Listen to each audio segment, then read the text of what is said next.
Setelah merdeka harus merdesa, adil, makmur, beradab.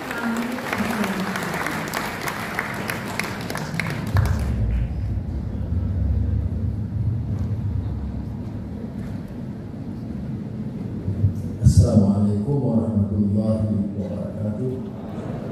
Alhamdulillah nahmaduhu wa nusalli ala rasulillah. Yang saya muliakan Ibu Kepada Majelis Masjid, Ibu Latif, semua ilmuwan dan penyair semua yang terkenal di depan saya dan mempersulitkan saya berbicara. Jadi mohon maaf kalau penguasaan ilmu saya mengenai inovasi itu tidak saya dapat, dan kupasannya tidak seperti ilmuwan yang ada di sini. Saya ini lebih banyak sebagai aktivis dan mau ditetapkan sebagai ilmuwan pun tidak, jangan itu belum kesampaian. Saya mulai mengenai inovasi ini semasa saya masuk sekitar 18-19 tahun. Saya tahun pertama di Persibaya dan mulai kenal kegiatan sini seusai konfrontasi Bung Karno, dan di sini disambut oleh HMI di Depok nomor 16. Maka dengan beberapa teman Eki Syarudin, Rahmi, Mari, dibawa saya ke Pekalongan di tempatnya Pak Taufik dan Pak Rahmat dan Eka. Di situ diselenggarakan ide untuk ideologi politik organisasi yang dijadikan dengan HMI. Itu pendataan awal saya pada kegiatan mahasiswa yang radikal ketimbang kegiatan di Malaysia. Saya memimpin mahasiswa Islam, pelajar Islam di Malaysia. Jadi tentunya kenal dengan Cak Nur dan tentunya kagum yang jauh lebih senior, lebih alim. Kalau istilah Melayu disebut warna. Jadi dia banyak pelajari dan di Jakarta untuk kemudian di masjid, tidak di hotel, dan kemudian kami berangkat untuk membentuk Persatuan Mahasiswa Islam Asia Tenggara PEMIA. Maka saya anjurkan di Persibaya Canu tiba ke sana dan diangkat sebagai ketua dan saya sekjen. Walaupun namanya sekjen lebih baik dari sekretaris, saya tidak lebih dari peran sebagai sekretaris Cak Nur. Dia beri arahan semua, saya patuh. Dan tentunya kita manfaatkan waktu untuk menimba ilmu pengalaman beliau. Dan saya ikuti untuk tahun berikutnya sehingga Cak Nur menyatakan beberapa kejutan Islam bias atau Islam no, ataupun modernisasi dan westernisasi. Dan kejutan itu tentunya menimbulkan polemik yang hangat di sini. Dan saya ketemu dan seperti biasa saya menyanggap beberapa pandangan karena saya anggap ini mungkin muncul perasaan rekan kita atau besar dan saya memberikan pandangan-pandangan. Dan seterusnya kita lihat bahwa kejutan itu tidak fundamental dan pemikirannya, tetapi membentuk suatu aliran rahmatan lil alamin bertemu yang lebih inklusif. Karena beliau rasa bimbang seandainya soal kepartian itu dihebahkan, maka akan berlaku perkotak-kotakan ataupun perbedaan pandangan yang tidak membolehkan, memungkinkan persamaan pemikiran wahdatul fikri, kesadaran pemikiran ulama. Itu pandangan pada itu. Terus terang saya tidak sepenuhnya setuju dengan sebagian, tetapi saya masih hormat dan kagum karena saya paham rasionalnya, ya, mengapa beliau meletakkan yang itu. Lebih lagi melihat pengalaman sejarah di Indonesia.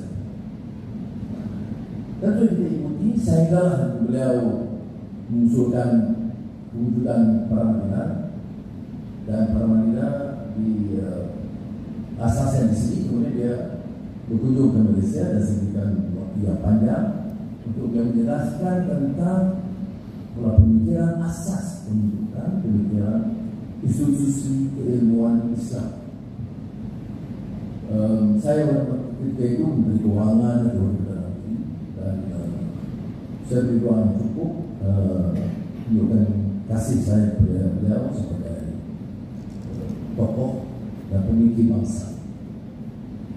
Dan Taufik Ismail beliau beberapa tahun setelah itu dan mengatakan Tanu Uzo dan sedang dirawat di hospital Singapura. Maka saya kata sedikit surat kepada Cak Nur dan ini doa.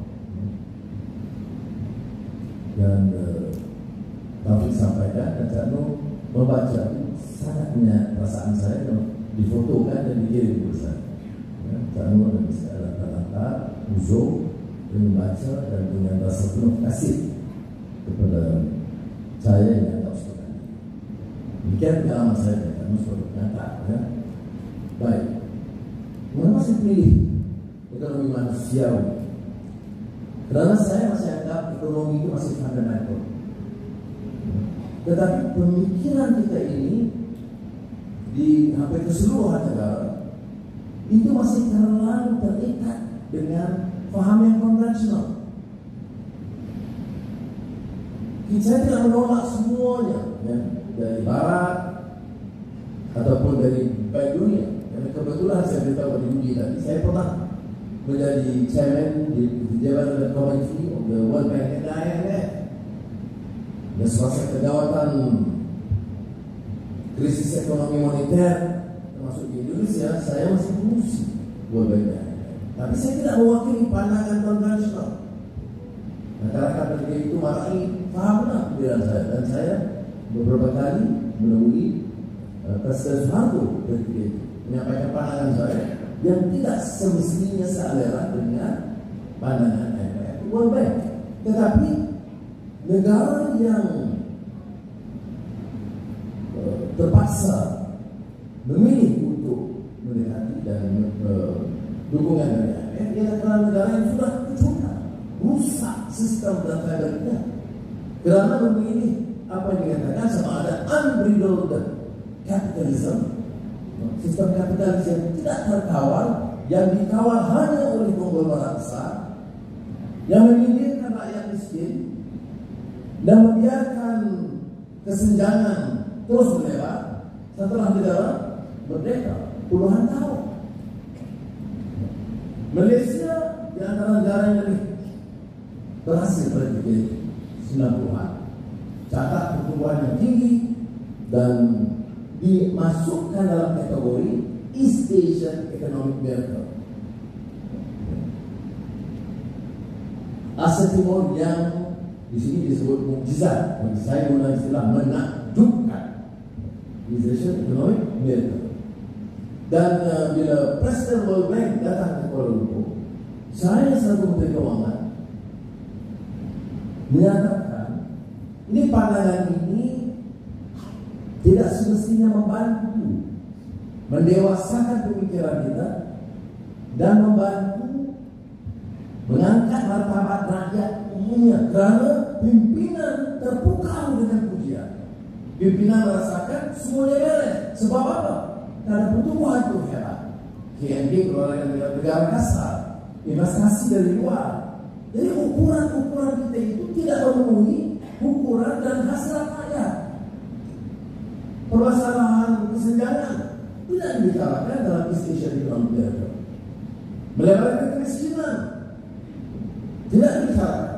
Korupsi dan kekayaan yang dibuka oleh golongan elit mengambil kesan sangat kepada IMF dan World Bank. Yang mereka tekankan hanya semata bagaimana sistem ekonomi itu harus stabil, harus segar, dipacu dengan meyakinkan, dan tidak persoalan kemanusiaan dalamnya.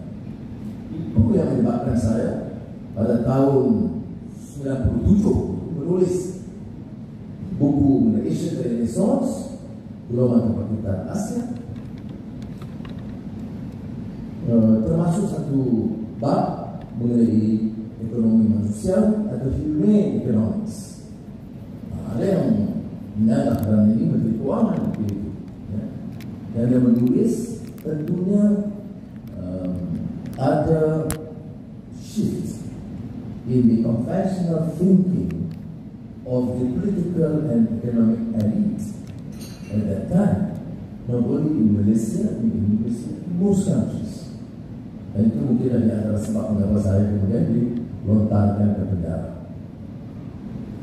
Ini yang isu lain bagi saya adalah isu sampingan, tapi fundamental difference dalam outlook mengenai dasar ekonomi, dan saya mengusulkan paradigm shift, paradigma untuk melihat pada permasalahan manusia.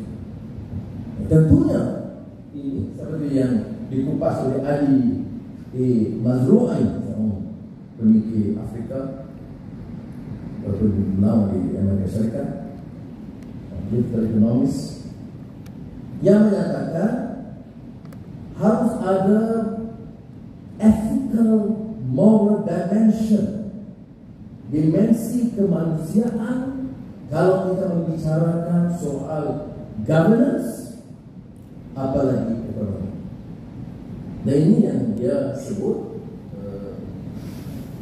Ali Mazrui dalam apa yang dikatakan diungkapkan sebagai ethical economics yang harus mendasari pemikiran kita, dan ethical ini termasuk humane governance tentunya bagi kita masyarakat Islam berdasarkan pemikiran agama yang hukum. Dan kalau kita lihat umpamanya dari ethical dimension, itu pemikiran yang juga dilontarkan atau yang serasi dengan pemikiran agama. Ini relevan dapat dikatakan inclusivity dan juga lintas budaya bila kita membicarakan soal ekonomi. Namun seperti tadi dalam pengantar yang kita tertinggal, itu bila kita mengenal pemikir bangsa seperti Ibn Khalid, apa yang harus kita lakukan? Kata Raja Garawi, pemikir Prancis yang kemudian yang agama Islam, dia kata, untuk memuliakan mereka is not merely to bury the ashes of the dead, but to rekindle its flame. Bukan sekadar menjadikan jasad mereka debu, tetapi untuk memekar, menyemarakkan risalah yang dibawa oleh mereka. Jadi kalau sudah bangkitkan isu ada kesadaran supaya pemikiran tentang kemanusiaan manusiawi, saya pikir suatu yang saya pasti dibanggakan, satu yang berarti dalam usaha kita mengingat mengenal dasar seorang tokoh besar negara. Ekonomi manusiawi ini tidak semestinya baru. Judi menyebut pandangan ekonomis kebetulan sahabat saya, Jeffrey Sachs. Tetapi di Indonesia Sujat Moko itu tak salah saya tahun dia tulis tentang dimensi manusiawi dalam pembangunan tahun dia terbitan awal dari sekitar 60-an, salah saya awal 70-an berapa sih? Tapi sudah lama sebelum dibicarakan sebagai third force middle economic prescription dan lain-lain. Dan ini bagi di antara kalian Indonesia yang mempengaruhi pemikiran saya. Dan kalau saya jadi Menteri Keuangan, saya manfaatkan juga pandangan dan kebutuhan dimensi manusiawi dalam pembangunan. Walaupun saya akui penekanan tentang nilai etika dan dimensi keagamaan tidak sekuat yang saya harapkan. Karena ethics and values penting. Tetapi sudah kekuatan dia, kekuatan pemikiran dia bila melihat kepada isu-isu yang tidak dibahaskan ketika itu. Umpamanya climate change, poverty is a major problem, injustice, and many forms of oppression of man by man. Yang dipopularkan sekarang atau Sion Harlong Parlong itu diungkapkan baik. Kemudian pemimpin Islam seperti saudara Hussein Nasr, dia juga membicarakan soal kemanusiaan yang ditinggalkan dalam karya beliau sejak awal tahun 1961, Man and Nature. Dia dah bahaskan kalau pembangunan itu dan pertumbuhan itu tidak mempertahankan keseimbangan aspek kemanusiaan, dia akan membawa fasad dalam dunia. Dan wa kadzalika ja'alnakum ummatan wasata litakunu syuhada'a 'alan nas wa yakuna ar-rasulu 'alaikum syahida. Umat yang seimbang itu yang dijamin dalam Islam itu umat yang manusiawi, yang mempertahankan iman dan ilmu, akal dan kalbu, duniawi dan ukhrawi, yang menjaga keharmonian sesama Islam dan manusia keseluruhan. Malah kalau kita bicara tentang ummatan wasata itu, kemanusiaan itu berarti pertumbuhan yang menjamin kehidupan haiwan, tumbuh-tumbuhan, bukit bukau yang kita ketepikan kerana tamak harba dan kerakusan manusia. Yang berkuasa akan memperolehi tanah sebesar-besarnya, barat seluas-luasnya, dan perkembangan yang sebanyak mungkin, yang akan menambah beban bukan sahaja kepada kehidupan rakyat, tetapi merusakkan persekitaran yang kemudian dibebankan balik kepada negara. Bila ada banjir, jawapannya act of God. Jadi salahnya Tuhan. Ada kemungkinan itu berlaku, tetapi kebanyakan berlaku kerana kerakusan dan ketamakan dan nafsu seraka manusia. Jadi kalau kita bicara tentang ekonomi manusiawi itu, kita harus menjaga keseimbangan ini. Keseimbangan ini yang dijamin dalam Al-Quran. Litakunu syuhada'a 'alan nas. Bangunlah manusia itu dalam menghormati. Kita susah, terutama ilmuwan tahu tentang permasalahan yang dihadapi umat negara Islam.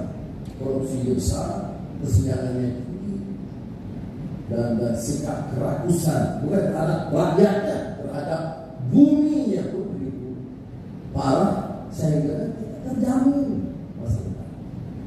Saya tahu ada orang kritik saya seperti ini, too idealistic, not realistic, not practical.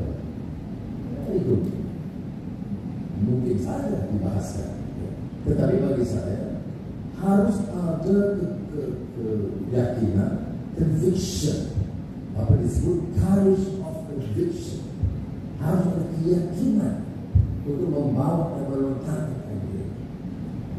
Generasi muda terutama harus dapat. Kalau tidak, kita ini bicara tentang orang muda, generasi muda, hak orang muda, tetapi pemikiran pusat, mempertahankan ide-ide yang jumlah, yang lapuk, dan meneruskan ketimpangan dalam sistem pemerasan yang berlaku. Jadi kalau melihat pada soal masalah pembangunan, Indonesia tidak kurang idea besar. Saya sebut tadi, teman-teman, saya ungkapan Pak Nasir, kita harus bekerja untuk membangun negara. Tapi jangan sambil membangun kita robohkan.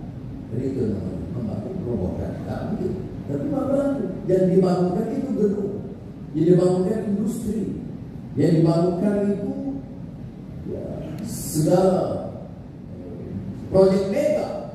Tapi yang dirobohkannya manusia di dalamnya, baik akhlaknya, baik upah yang tidak adil. Satu konglomerat untungnya berbilion ringgit, pekerjaannya dianggap separuh hamba, tidak mencukupi untuk kehidupan mereka. Kalau benar pendapatan mereka itu sekadarnya keuntungan itu, maka tidak apa-apa. Tetapi kalau keuntungan itu berbilion dollars dan nasib pekerja itu tidak cukup untuk menyala hidup keluarga mereka, ini bukan manusiawi, ini hayawani. Jadi kita harus memilih untuk mempertahankan ekonomi hayawani atau ekonomi manusiawi, insan.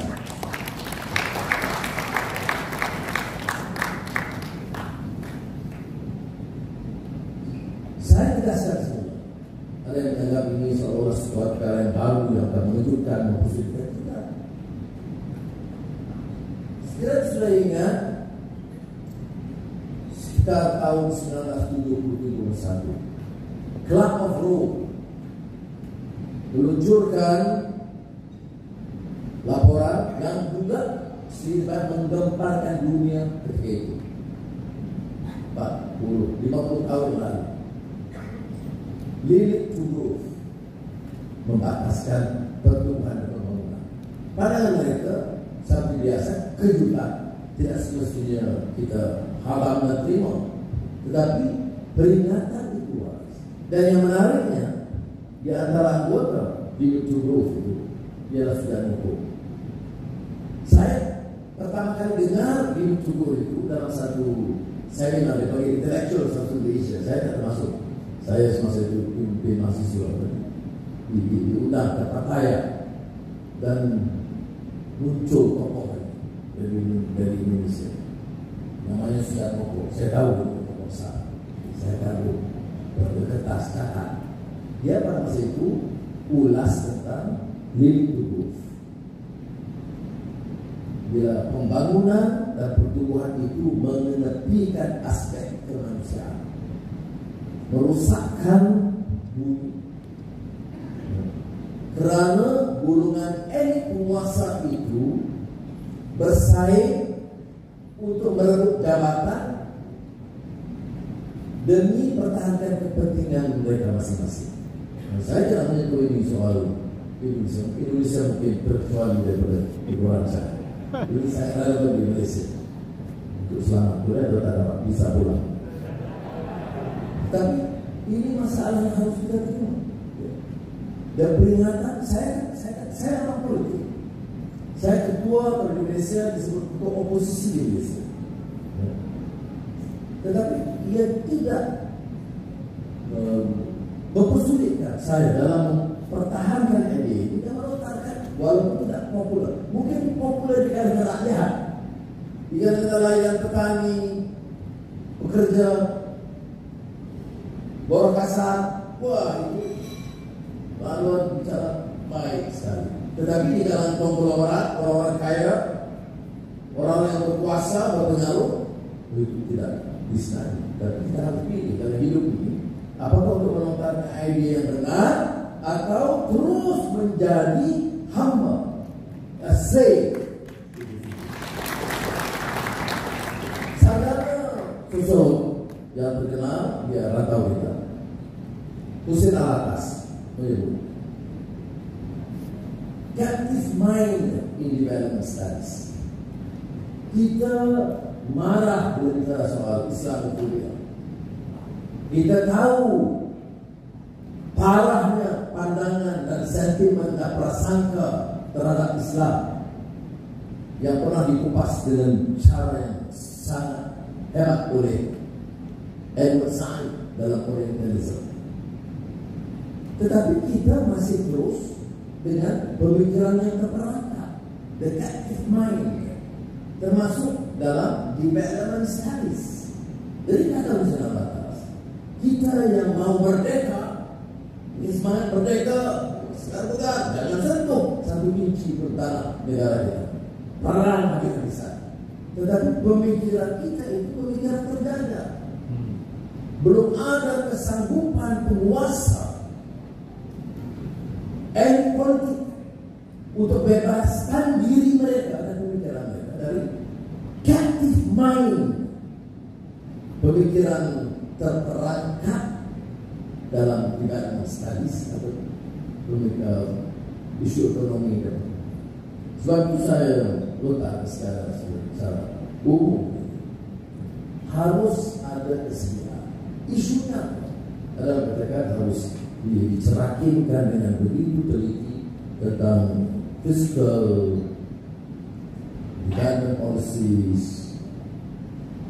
Fine, saya tidak fikir itu jadi satu masalah. Tetapi kerangka besar pemikiran itu harus jelas. Kerangka besar itu ialah pembangunan itu untuk siapa dan apa harga pembangunan. Kalau tanya jawabannya pembangunan itu untuk negara, negara itu milik siapa? Sang penguasa dan elit politik, atau negara itu milik rakyat terbaik? Dan kalau kerangka pemikiran itu jelas, ini disebutkan ekonomi manusia. Kerana apa yang berlaku sekarang dan billion dollar yang terpaksa dibelanjakan untuk menyelamatkan iklim, menyelamatkan kerusakan yang berlaku, itu hasil daripada kerusakan golongan elit, kemudian ditampung oleh elit berniaga, ditampung oleh elit politik, dan dibebani rakyat terbaik. Jadi saya percaya hal ini boleh diungkai dan diserakinkan oleh saudara yang ramai di sini. Saya tidak bercadang untuk menyampaikan satu coretan yang lebih ilmiah, tetapi lebih daripada keyakinan saya. Keyakinan saya mengungkapkan sesuatu yang bukan baru, tetapi dan mungkin juga populer di kalangan di bawah, tetapi tidak dihayati oleh elit penguasa. Sebenarnya ini kebetulan Malaysia mereka 31 Agustus, kita Ogos. Indonesia 17. India, Pakistan, sekitar itu pertengahan Ogos. Janji merdeka itu hebat. Minggu lalu saya lontarkan sedikit idea tentang perencanaan masa depan Malaysia. Tetapi mengingatkan juga pidato kemerdekaan oleh Jawaharlal Nehru. Dia sebut, at the stroke of midnight, India will be free. Jadi dia ada janji dengan masa depan. Tryst with destiny. Brilliant speech. Well articulated. Itu jadi bebas, tidak ada penindasan, tidak ada bentuk diskriminasi, merangkul seluruh kekuatan rakyat. Itu cita-cita murni Bapak kemerdekaan. Tidak semestinya diterjemahkan, tidak semestinya dipahami oleh elit generasi penerus. Soekarno yang pidato yang memukau menyebut tentang jabatan emas dari negara yang sorot di bawah cengkaman penjajah saling menindas seperti kata lalu, tapi program ekonomi tidak sepenuhnya berhasil. Dan Mandela tentunya tokoh yang hebat luar biasa, menyebut tentang freedom dan membayar dengan harga yang sangat tinggi. Satu penyiksaan fisikal dan mental yang sukar difahami bagi orang yang melihat ini sebagai sejarah dan tidak tahu sebenarnya apa yang beliau terpaksa lalui. Tetapi satu generasi seperti Mandela muncul betul-betul, termasuk Zuma yang dianggap di antara yang paling kuat dalam sejarah. Jadi belum ada jaminan dasar pertumbuhan kelas karya bagi generasi penerus. Saya dipanjangkan Bolshevik, French Revolution. French Revolution, liberty, equality, fraternity itu memang suatu proses yang sangat baik, politik, ekonomi, dan sosial. Tapi kita ingat, 10 tahun setelah French Revolution, nasib petani di Prancis lebih parah daripada sebelum revolusi di bawah Raja Louis XIV. Jadi secara peringatan kepada kita, terutama kepada generasi muda, bapak-bapak yang dari ibu berjuang kemerdekaan punya idealisme kita. Generasi penerus malangnya saya terima kenyataan itu tidak memenuhi, mungkin sedikit tapi tidak memenuhi harapan yang paling tinggi. Generasi kini harus bicara untuk memikir semula konsep-konsep yang diterima pakai sebagai sesuatu yang mutlak, dan dia membutuhkan kekuatan akhlak, etik, dan kekuatan mental untuk mencapai pandangan sebenarnya. Dan dia melantas bukan saja soal politik, tapi soal keyakinan. Dan bagi saya, ekonomi manusiawi is not a theoretical prescription. Ini bukan soal pandangan akademis atau teori, tetapi soal satu pandangan yang harus direnung, dipikir, dan ditelaah untuk menjamin benar-benar nasib bangsa kita.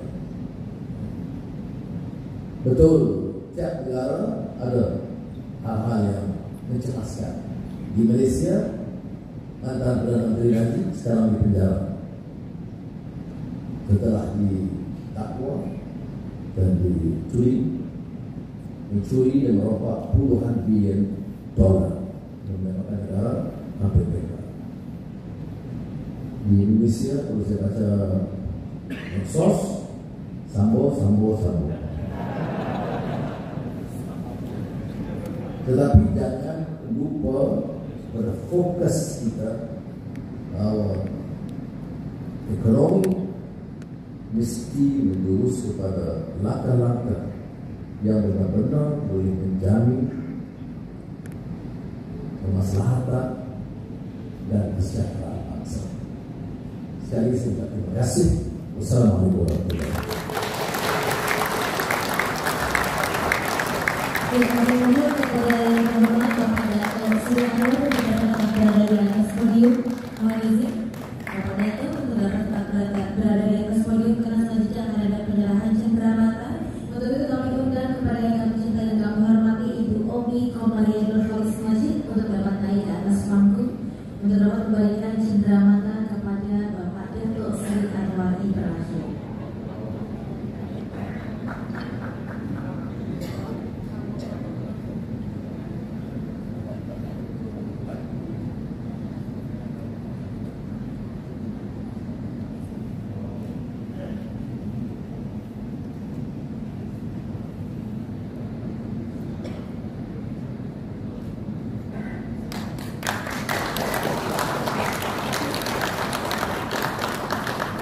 Dan selanjutnya akan ada sesi foto bersama. Untuk itu kami undang kepada Bapak Muhammad Wahyu bin Hafiz MA dan juga Bapak Yudi Latif PhD untuk dapat berfoto bersama.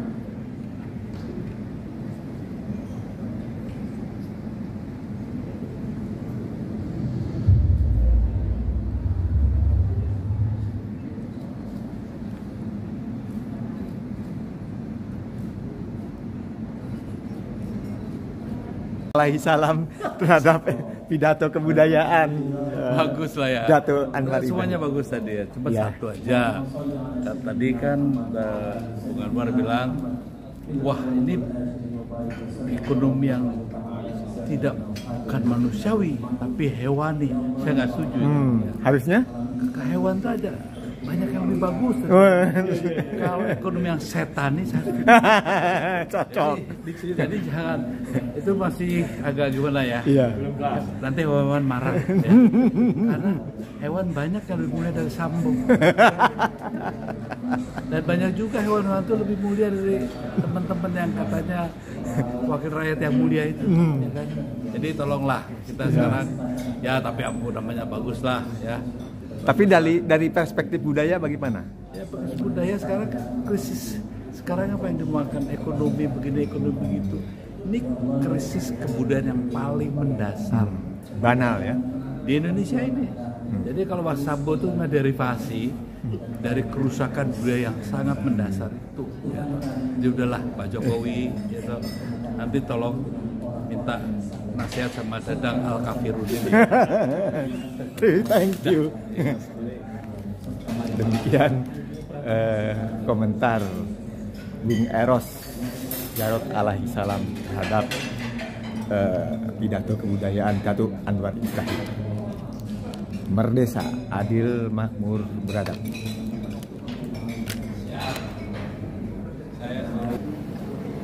Bapak dan Ibu hadirin yang berbahagia, dengan berakhirnya doa pada malam hari ini maka berakhir pula lah perjumpaan kita.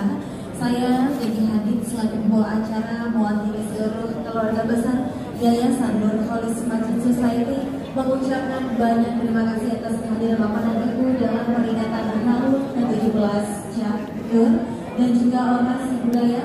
Tetap kami juga mengucapkan terima kasih kepada narasumber kita pada malam hari ini, yaitu Bapak Dato' Sri Anwar Ibrahim. Dan tentu kita semua sama-sama berharap semoga kita dapat menjadi pribadi yang lebih baik dan dapat mengimplementasikan apa saja yang telah pemikiran dari Catur. Ayo kalian, saya dalam ayo. Setelah acara mohon pamit undur diri.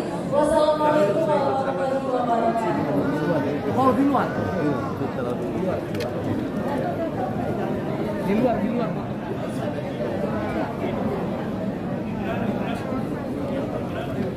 Bang, itu wawancara Bang. Disiapin Bang. Ya.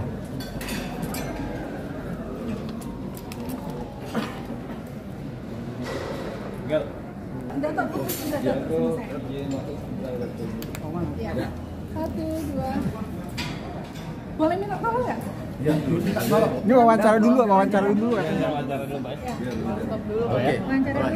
Ya, Mundur. sebentar nggak apa-apa ya kan? Bentar aja. Saya foto ini. Ya, biar nggak tolong ya foto ya. Baik. Soalnya saya 8 tahun di Malaysia. Oke, Di sebentar. Hospital UKM. Oh, mantap.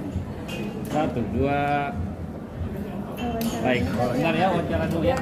Ya, Baik. Dikit izin. Mohon izin mundur. Oke. Gini cukup. Sebentar. Sayang pengen dia. Ya. Ya, silakan. Itu bisa disampaikan hari ini Terkait dengan haul Cak Nur. Ya, sosok Cak Nur di mata seorang Dato' Sri Anwar Ibrahim. Saya masih sekitar 18-19 tahun mulai kenal dia. Saat kala beliau ketua umum HMI dan kemudian beliau di sini ikuti beberapa training, kemudian undang beliau ke Malaysia dan kami bersama menubuhkan Persatuan Mahasiswa Islam Asia Tenggara, Cak Nur sebagai ketuanya dan saya sekjennya, dan tentunya mengikuti perkembangan pemikirannya yang lebih inklusif, dan walaupun beberapa lontarannya itu agak menimbulkan sedikit ketegangan, tetapi ideas beliau itu sangat relevan dalam konteks masyarakat semasa. Oke? Yes. Hari ini Datuk bicara tentang tema ekonomi Indonesia. Kemudian ada nggak ke depannya Indonesia dan Malaysia pasca Covid ini ada jajakan kerjasama untuk membangun ekonomi? Ya, negara serumpun kita ini ya, tetapi kita mengharapkan suatu pendekatan yang lebih realistik dan lebih untuk dekatkan kedua negara dan tidak hanya terikat dengan permasalahan dulu rasa saingi, sekarang PKI belum. Jadi sepatutnya harus dibereskan dengan adil dan seksama dan kemudian menumpukan perhatian tentang kerjasama ekonomi dan budaya. Menurut pandangan Datuk, ekonomi di Indonesia ini bagaimana sekarang? Saya bukan pakar ekonomi Indonesia, tapi saya bicara secara umum bahwa ekonomi itu harus berkembang, benar. Tetapi ekonomi itu tidak harus dilihat sebagai suatu polisi yang memberikan manfaat atau keberuntungan kepada golongan elit politik yang berkuasa.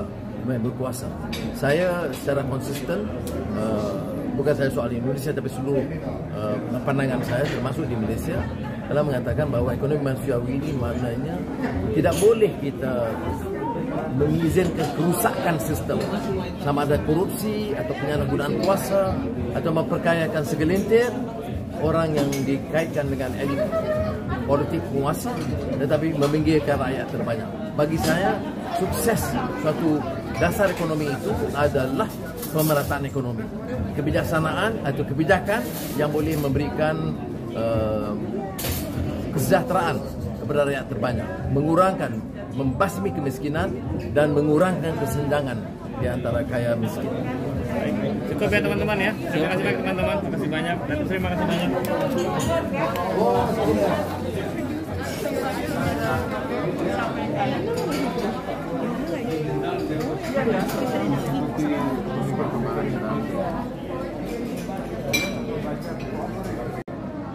Nurkolis Majid tahun 70-an mengatakan Partai Islam no, Islam yes.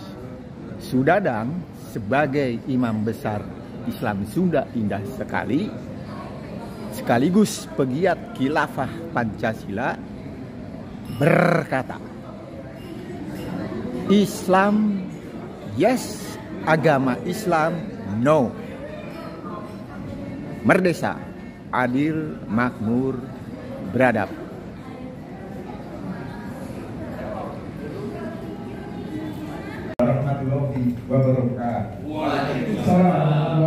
Aku ini sebagai presiden kafir liberal terpaksa sekarang kembali ke Islam gara-gara tausiah bundain sama Islam.